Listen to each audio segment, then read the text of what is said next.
आर्थिक घटना चक्र वस्तुनिष्ठ प्रश्न। प्रश्न 1। भारतीय रिजर्व बैंक द्वारा निम्नलिखित में से किस वाणिज्यिक बैंक पर ग्राहकों से जमाए लेने पर प्रतिबंध लगा दिया गया है? A. Paytm payments bank, B. AU small finance bank, C. Karnataka bank, D. Karur Vysya bank. सही उत्तर ए. Paytm payments bank. उत्तर व्याख्या सहित। भारतीय रिजर्व बैंक ने अपना ग्राहक जानो केवाईसी मानकों को सही ढंग से पालन न करने के आरोपों के चलते पेटीएम पेमेंट्स बैंक पर ग्राहकों के खातों में जमाए स्वीकार करने, प्रीपेड उपकरणों, wallet, FASTag, national com mobility card जैसे सेवाएं प्रदान करने पर प्रतिबंध लगा दिया है। प्रश्न 2। अभी हाल ही में भारत सरकार ने एक अधिसूचना जारी करके निम्नलिखित में से संबंधित लेन देनों को मनी लॉन्ड्रिंग रोकथाम अधिनियम के दायरे में लाया गया है। 1. आभासी डिजिटल आस्तियों और प्रचलित करेंसी के बीच विनिमय। 2. आभासी डिजिटल आस्तियों के एक या अधिक रूपों के बीच आदान प्रदान। 3. आभासी डिजिटल आस्तियों का हस्तांतरण। 4. आभासी डिजिटल आस्तियों या उपकरणों को सुरक्षित रखना या प्रशासन या आभासी डिजिटल आस्तियों के ऊपर नियंत्रण बनाए रखने के लिए उपकरणों को प्रयुक्त करना। 5. आभासी डिजिटल आस्तियों को जारी करने या बिक्री करने से संबंधित वित्तीय सेवाओं के प्रावधानों में सहभागिता। उपर्युक्त में से कितने कथन सही हैं? ए. केवल 1, 2, 3 एवं 4, बी. केवल 2, 3, 4 एवं 5, सी. केवल 3, 4 एवं 5, डी. 1, 2, 3, 4 एवं 5 सभी। सही उत्तर डी. 1, 2, 3, 4, 5 सभी। प्रश्न 3। ट्रांसपेरेंसी इंटरनेशनल द्वारा जारी भ्रष्टाचार बोध सूचकांक 2023 में 39 मान के साथ भारत का रैंक 2022 में 85वें स्थान से नीचे खिसक कर 2023 में 93 रह गया है। भ्रष्टाचार बोध सूचकांक के आगणन में निम्नलिखित में से किस सूचक को प्रयुक्त किया जाता है? 1. सार्वजनिक क्षेत्र के अधिकारियों द्वारा रिश्वत लेना। 2. सरकारी अधिकारियों द्वारा अपने पद का इस्तेमाल निजी लाभ के लिए करना। 3. अत्यधिक लाल फीताशाही। 4. सरकारी क्षेत्र में भ्रष्टाचार को नियंत्रित करने में सरकार की काबिलियत। 5. धन शोधन से जुड़े मामले। 6.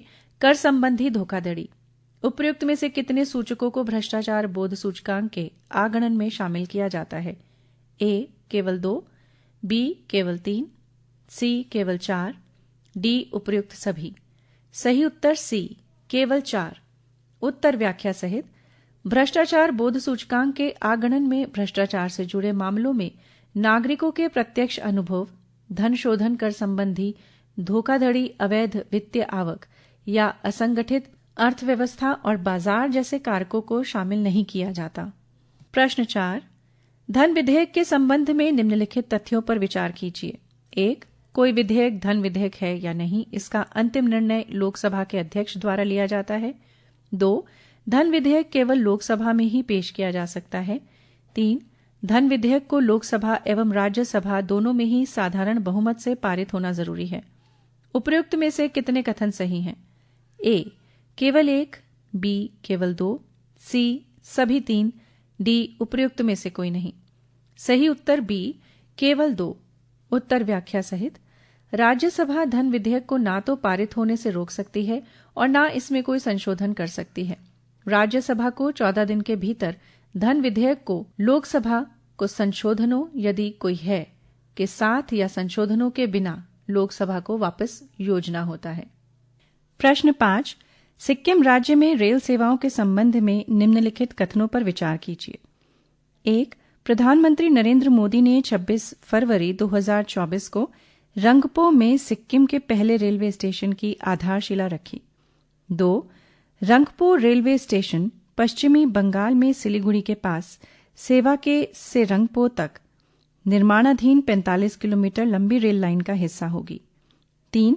इस रेलखंड पर 14 सुरंगें तथा पुल होंगे। उपर्युक्त में से कितने कथन सही हैं? ए. केवल 1, बी. केवल 2, सी. सभी 3, डी. उपर्युक्त में से कोई नहीं। सही उत्तर सी. सभी 3। प्रश्न 6। निम्नलिखित कथनों पर विचार कीजिए। 1. चीनी सत्र 2024-2025 के लिए गन्ने का उचित एवं लाभकारी मूल्य 340 रुपये प्रति क्विंटल निर्धारित किया गया। 2. चीनी सत्र 1 अप्रैल से 31 मार्च तक की अवधि के लिए होता है। सही कूट है ए केवल 1, बी केवल 2, सी 1 एवं 2 दोनों, डी ना ही तो 1 और ना ही 2। सही उत्तर ए केवल 1। उत्तर व्याख्या सहित चीनी सत्र 1 अक्टूबर से 30 सितंबर तक होता है। प्रश्न 7, हाल ही में जारी उपभोग व्यय सर्वेक्षण के आंकड़ों के संदर्भ में निम्नलिखित कथनों पर विचार कीजिए। 1. वर्ष 2022-2023 में प्रति व्यक्ति मासिक उपभोग व्यय ग्रामीण क्षेत्रों में 3,773 रुपये तथा शहरी क्षेत्रों में 6,459 रुपये था। 2. वर्ष 2011-2012 के सापेक्ष 2022-2023 में प्रति व्यक्ति मासिक उपभोग व्यय में चक्रवृद्धि वार्षिक औसत वृद्धि दर ग्रामीण क्षेत्रों में 9.2% तथा शहरी क्षेत्रों में 8.5% थी। 3. वर्ष 2022-2023 में औसत मासिक व्यय का खाद्य पदार्थों पर व्यय ग्रामीण क्षेत्रों में 46% तथा शहरी क्षेत्रों में 39% था। 4.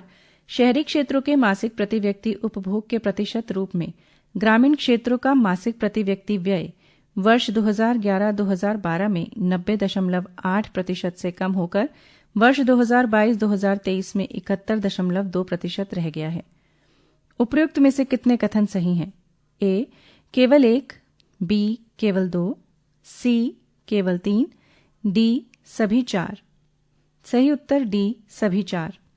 प्रश्न 8, भारतीय स्टेट बैंक द्वारा किए गए एक अध्ययन के अनुसार भारत में वर्ष 2022-2023 में निर्धनता दर 4.5 से 5% के बीच रही है।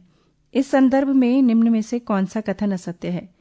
ए ये निष्कर्ष NSSO द्वारा जारी घरेलू उपभोग सर्वेक्षण 2022-2023 के आंकड़ों पर आधारित है। बी ग्रामीण निर्धनता 2011-2012 में 25.7% से घटकर वर्ष 2022-2023 में 7.2% रह गई है। सी शहरी निर्धनता 2011-2012 में 13.7% से घटकर वर्ष 2022-2023 में 4.6% रह गई है। डी भारतीय स्टेट बैंक के अध्ययन के अनुमान सी रंगराजन की अध्यक्षता में गठित समिति द्वारा आकलित निर्धनता रेखाओं पर आधारित है। पृष्ठ संख्या 169। सही उत्तर डी भारतीय स्टेट बैंक के अध्ययन के अनुमान सी रंगराजन की अध्यक्षता में गठित समिति द्वारा आकलित निर्धनता रेखाओं पर आधारित है। उत्तर व्याख्या सहित भारतीय स्टेट बैंक की रिपोर्ट में अनुमान लगाया गया है कि सुरेश तेंदुलकर की अध्यक्षता में गठित विशेषज्ञ समिति की सिफारिशों के आधार पर नई निर्धनता रेखा ग्रामीण क्षेत्रों में 1,622 रुपये प्रति व्यक्ति मासिक उपभोग व्यय तथा शहरी क्षेत्रों में 1,929 रुपये है। प्रश्न 9, रेलवे में निम्नलिखित में से किसे स्टैंडर्ड गेज माना जाता है? ए 1,676 मिलीमीटर, बी 1,435 मिलीमीटर, सी 1,000 मिलीमीटर, डी 762 मिलीमीटर। सही उत्तर बी 1,435 मिलीमीटर। उत्तर व्याख्या सहित गेज से तात्पर्य रेल लाइन की पटरियों के बीच की दूरी से है। भारत में 3 प्रकार के रेल मार्ग हैं। ब्रॉड गेज 1,676 मिलीमीटर अथवा 5 foot 6 inch, metre gauge 1,000 millimetre अथवा 3 फुट 3 सही 1/8 इंच, नैरो गेज 1 762 मिलीमीटर अथवा 2 फुट 6 इंच तथा नैरो गेज 2 610 मिलीमीटर अथवा 2 फुट। अंतर्राष्ट्रीय स्तर पर प्रचलित स्टैंडर्ड गेज 1,435 मिलीमीटर अथवा 4 फुट 8 सही 1/2 इंच। भारत में केवल metro rail, rapid metro rail दोनों रेल में प्रचलित है। प्रश्न 10, NSO द्वारा 29 फरवरी 2024 को जारी वित्त वर्ष 2023-2024 के दूसरे अग्रिम अनुमानों में जीडीपी की वृद्धि दर कितनी रहने का अनुमान लगाया गया है? ए 7.3%, बी 7.4%, सी 7.5%, डी 7.6%। सही उत्तर डी 7.6%। प्रश्न 11, एनएसओ द्वारा जारी वित्त वर्ष 2023-2024 के तृतीय त्रैमास अक्टूबर से दिसंबर में भारतीय अर्थव्यवस्था में विकास दर कितनी होने का अनुमान लगाया गया है? ए 7.5%, बी 7.9%, सी 8.4%, डी 8.7%। सही उत्तर सी 8.4%। प्रश्न 12। भारतीय स्टेट बैंक की एक रिपोर्ट के अनुसार भारत में प्रति व्यक्ति आय वर्ष 2023-2024 में कितनी है? ए 1.50 लाख रुपए, बी 1.46 लाख रुपए, सी 1.94 लाख रुपए, डी 2.11 लाख रुपए। सही उत्तर डी 2.11 लाख रुपए। प्रश्न 13। भारतीय स्टेट बैंक द्वारा जारी एक रिपोर्ट फरवरी 2024 के संदर्भ में निम्नलिखित कथनों पर विचार कीजिए। 1. वित्त वर्ष 2022-2023 में सकल बचत दर 30.2% से बढ़कर वित्त वर्ष 2023-2024 में 32.3% हो जाने का अनुमान है। 2. सभी नागरिकों के लिए जीवन की गुणवत्ता सुनिश्चित करने तथा प्रत्यक्ष लाभ हस्तांतरण के जरिए सही पात्र लोगों तक लाभ पहुंचाने से प्रति व्यक्ति जीडीपी 2023-2024 में 2 लाख रुपए से अधिक रही है।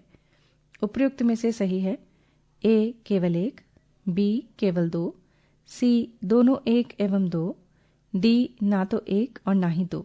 सही उत्तर सी दोनों 1 एवं 2। प्रश्न 14।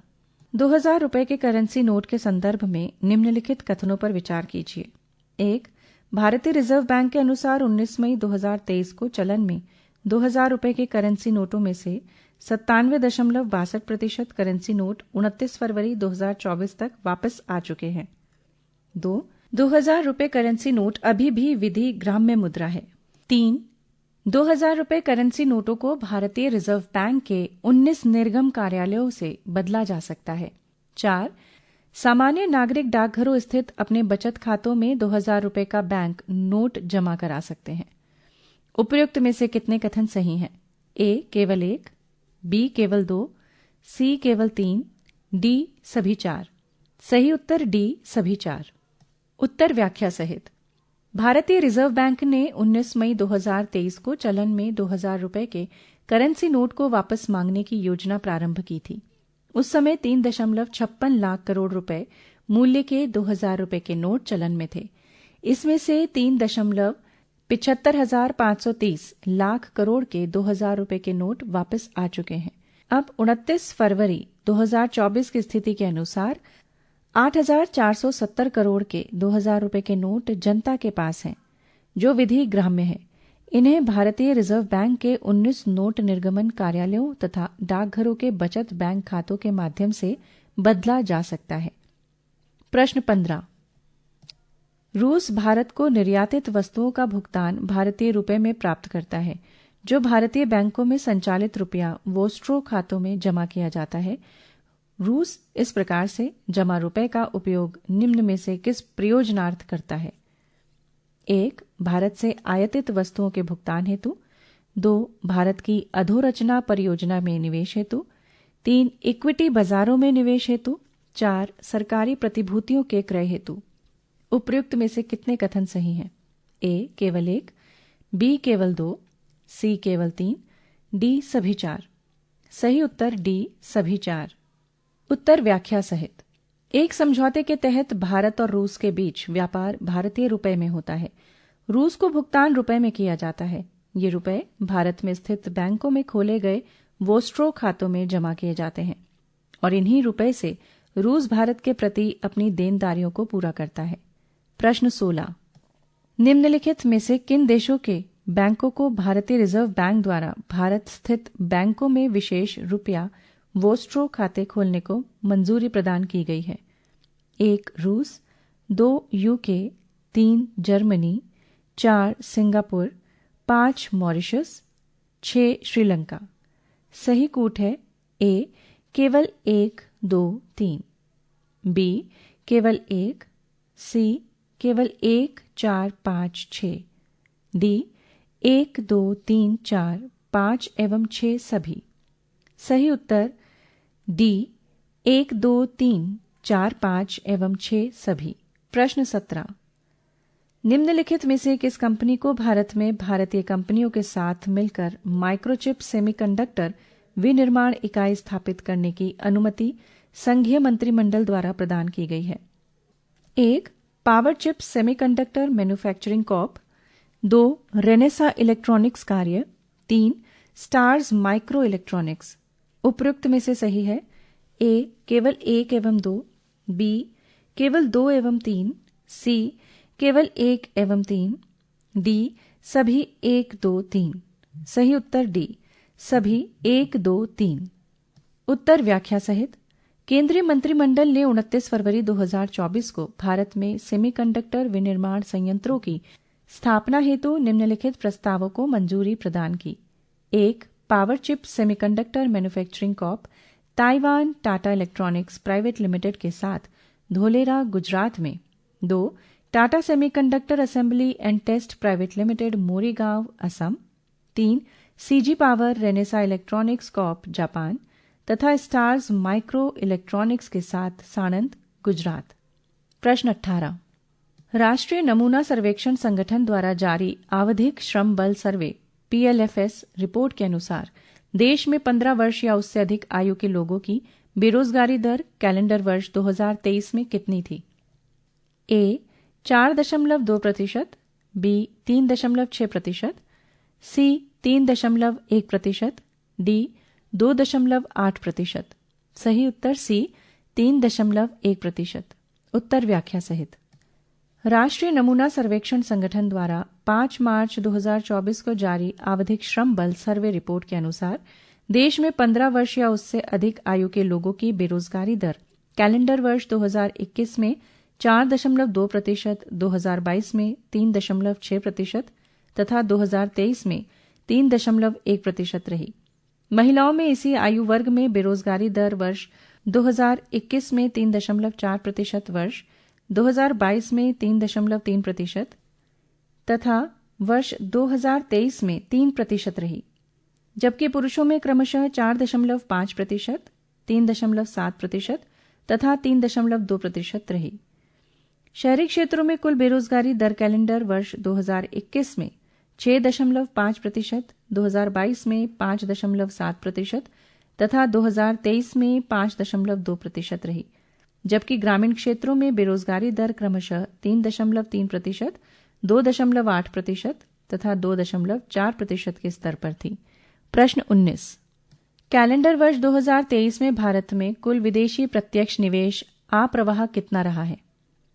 ए $98.5 बिलियन, बी $75.67 बिलियन, सी $59.39 बिलियन, डी $41.31 बिलियन। सही उत्तर डी $41.31 बिलियन। उत्तर व्याख्या सहित कैलेंडर वर्ष 2023 में भारत में कुल विदेशी प्रत्यक्ष निवेश आप्रवाह 41.31% अरब अमेरिकी डॉलर रहा है, जो वर्ष 2022 की तुलना में 21% कम है। प्रश्न 20. निम्नलिखित कथनों पर विचार कीजिए। 1. भारत और यूरोपीय मुक्त व्यापार संघ EFTA के चारों देशों के बीच 10 मार्च 2024 को व्यापार समझौते पर हस्ताक्षर किए गए। 2. यूरोपीय मुक्त व्यापार संघ आइसलैंड, स्विट्जरलैंड, नॉर्वे तथा लिechtenstein देशों का एक समूह है। 3. EFTA भारत के बीच हस्ताक्षरित व्यापार समझौते की अवधि 15 वर्ष है। 4. इस करार में 15 वर्षों में $100 अरब के निवेश की प्रतिबद्धता जताई गई है। उपयुक्त में से कितने कथन सत्य हैं? ए केवल 1, बी केवल 2, सी केवल 3, डी सभी 4। सही उत्तर सी केवल 3। प्रश्न 21. वर्ष 2023-2024 के पहले अग्रिम अनुमानों के अनुसार देश में बागवानी फसलों का उत्पादन कितना रहने का अनुमान लगाया गया है? A 355.25 million tonne, B 340.15 million tonne, C 333.65 million tonne, D 330.24 million tonne. सही उत्तर ए 355.25 मिलियन टन। प्रश्न 22. भारत सरकार द्वारा स्वीकृत नवीन ई वाहन नीति के बारे में निम्नलिखित में से कौन सा कथन सही नहीं है? ए. नई ई वाहन नीति 15 मार्च 2024 को अनुमोदित की गई। बी. नई नीति के तहत निवेश की न्यूनतम सीमा 4,150 करोड़ रुपए है। सी. कंपनी को 3 वर्ष के भीतर भारत में विनिर्माणी इकाई की स्थापना करने तथा ई वाहनों का विनिर्माण प्रारंभ करना होगा। डी. नवीन ई वाहन नीति केवल ई कारों के लिए है। सही उत्तर डी. नवीन ई वाहन नीति केवल ई कारों के लिए है। प्रश्न 23. संगम डिजिटल ट्विन के बारे में निम्नलिखित में से कौन सा कथन सही है? पृष्ठ संख्या 170। ए. ये दूरसंचार विभाग की एक पहल है। बी. डिजिटल ट्विन तकनीक भौतिक संपत्तियों की आभासी प्रतिकृतियां बनाकर एक समाधान प्रदान करती है। सी. डिजिटल ट्विन तकनीक से समाधानों को प्राप्त करने के लिए परिवर्तनों को अनुकूलित करने हेतु प्रयोगात्मक पुनरावृत्तियों और फीडबैक लूप के लिए वास्तविक समय की निगरानी, सिमुलेशन और विश्लेषण संभव है। डी. उपर्युक्त सभी। सही उत्तर डी. उपर्युक्त सभी। प्रश्न 24. नई इलेक्ट्रिक वाहन नीति के बारे में निम्नलिखित कथनों पर विचार कीजिए। 1. पूरी तरह से तैयार सीबीयू ई कार भारत में आयात करने पर आयात शुल्क मौजूदा 70% से घटाकर 15% कर दिया गया है। 2. 80 करोड़ अमेरिकी डॉलर या उससे अधिक निवेश करने वाली कंपनी को 15% आयात शुल्क पर सालाना 40,000 तक इलेक्ट्रिक वाहन आयात करने की अनुमति। उपर्युक्त में से सही है? ए. केवल 1, बी. केवल 2, सी. 1 एवं 2 दोनों, डी. ना ही तो 1 और ना ही 2। सही उत्तर सी. 1 एवं 2 दोनों। प्रश्न 25. उद्योगों के वार्षिक सर्वेक्षण 2021-2022 के संदर्भ में निम्नलिखित राज्यों पर विचार कीजिए। 1. उत्तर प्रदेश, 2. तमिलनाडु, 3. महाराष्ट्र, 4. गुजरात। इन राज्यों में औद्योगिक इकाइयों की संख्या के घटते क्रम में निम्नलिखित से कौन सा क्रम सही है? ए. 2, 4, 3, 1, बी. 1, 2, 3, 4, सी. 4, 2, 3, 1, डी. 2, 4, 1, 3। सही उत्तर ए. 2, 4, 3, 1। उत्तर व्याख्या सहित वर्ष 2021-2022 में देश में कुल औद्योगिक इकाइयों में 15.8% इकाइयां तमिलनाडु में, 11.9% इकाइयां गुजरात में, 10.54% इकाइयां उत्तर प्रदेश में तथा 6.77% इकाइयां आंध्र प्रदेश में थीं। प्रश्न 26.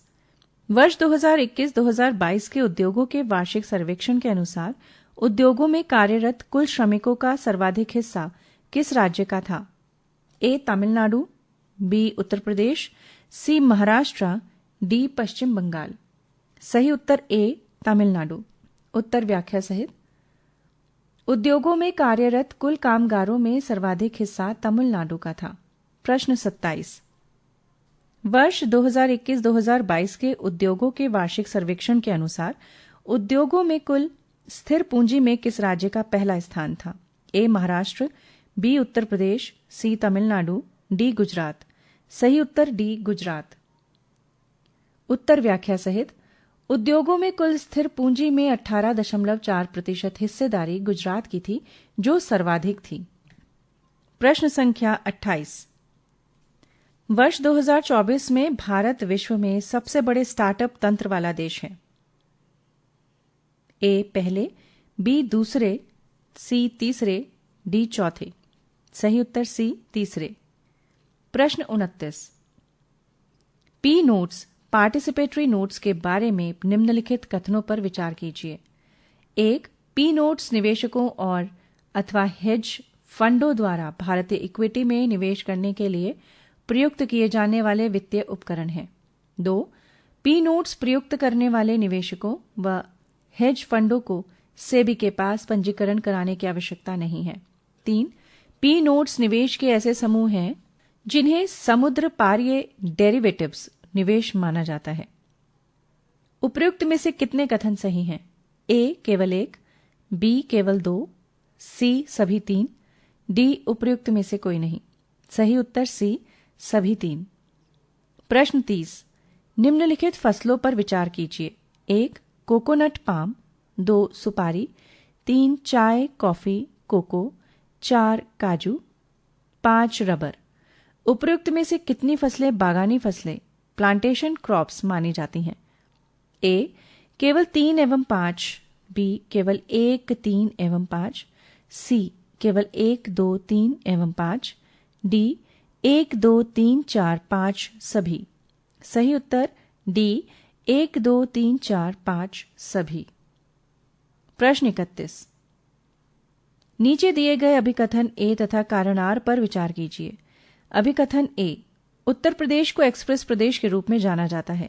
कारण आर, एक्सप्रेस वे की संख्या और कुल लंबाई की दृष्टि से उत्तर प्रदेश का देश में पहला स्थान है।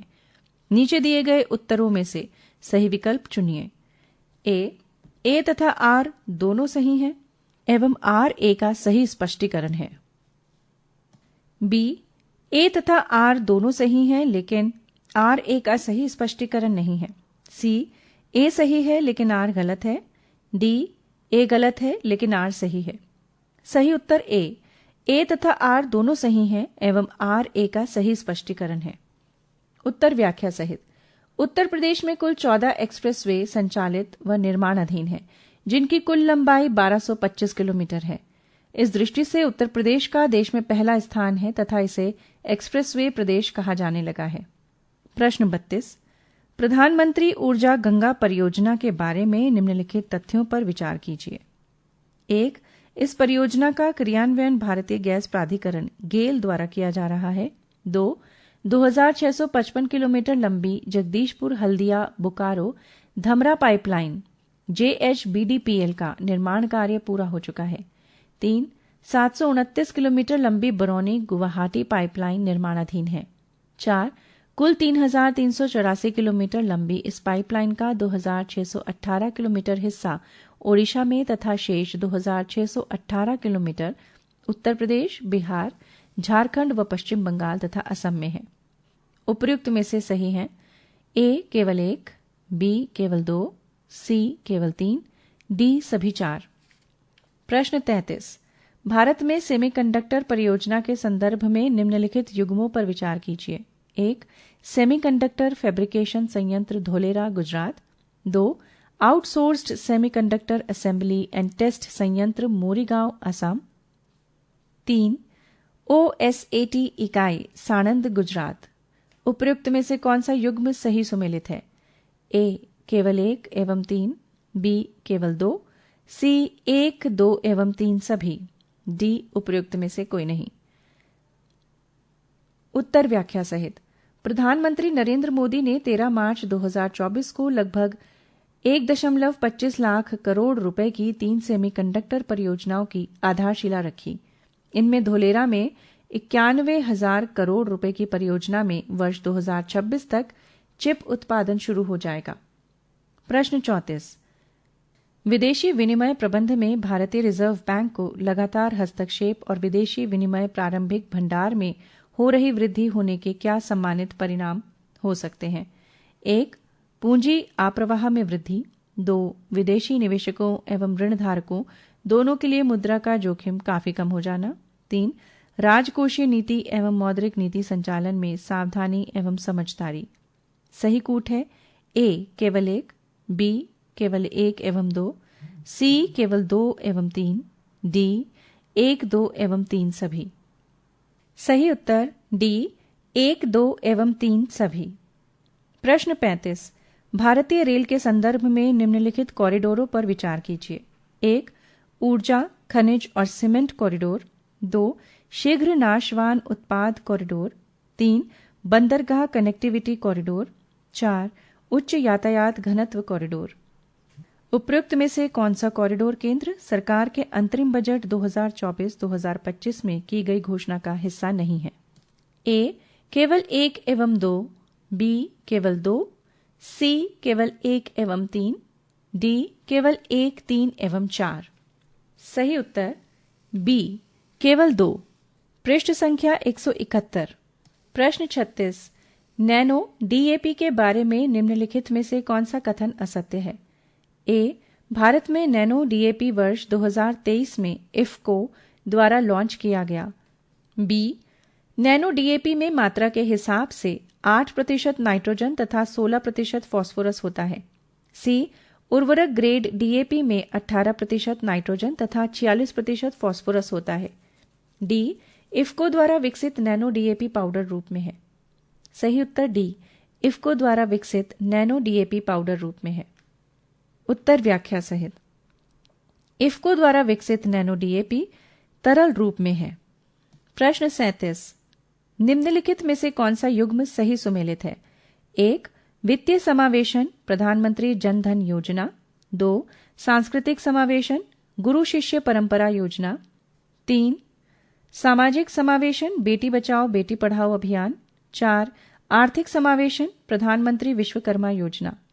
सही कूट है ए, केवल 1, 2, 3। बी, केवल 2, 3, 4। सी, केवल 1, 3, 4। डी, सभी 1, 2, 3, 4। सही उत्तर डी, सभी 1, 2, 3, 4। प्रश्न 38, निम्नलिखित में से कौन सा युग्म सही सुमेलित नहीं है? 1. अनुसूचित जनजाति प्रधानमंत्री जनमन पीएम जनमन। 2. अल्पसंख्यक संवर्ग प्रधानमंत्री विरासत का संवर्धन पीएम विकास। 3. वंचित आदिवासी समूह पीवीटीजी। ए, केवल 1। बी, केवल 1 एवं 2। सी, केवल 3। डी, सभी 1, 2, 3। सही उत्तर डी, सभी 1, 2, 3। प्रश्न 39, भारतीय रिजर्व बैंक द्वारा निम्नलिखित में से किसका आगणन साप्ताहिक आधार पर किया जाता है? A, M0 reserve money. B, M1 narrow money. C, M2 मध्यवर्ती मौद्रिक एग्रीगेट। डी, M3 वृहत मुद्रा। सही उत्तर ए, M0 रिजर्व मनी। उत्तर व्याख्या सहित। भारतीय रिजर्व बैंक द्वारा M0 का आगणन साप्ताहिक आधार पर तथा M1, M2 एवं M3 का आगणन पाक्षिक फोर्टनाइट आधार पर किया जाता है। प्रश्न 40, निम्नलिखित में से किस दर का निर्धारण वाणिज्यिक बैंकों द्वारा नहीं किया जाता? ए, प्रधान उधारी दर PLR। बी, रेपो दर रेपो रेट। सी, आधार दर बेस रेट। डी, सीमांत निधि लागत पर आधारित उधारी दर MCLR। सही उत्तर बी, रेपो दर। उत्तर व्याख्या सहित। रेपो दर का निर्धारण उच्चाधिकार प्राप्त मौद्रिक नीति समिति द्वारा किया जाता है। पृष्ठ संख्या 172।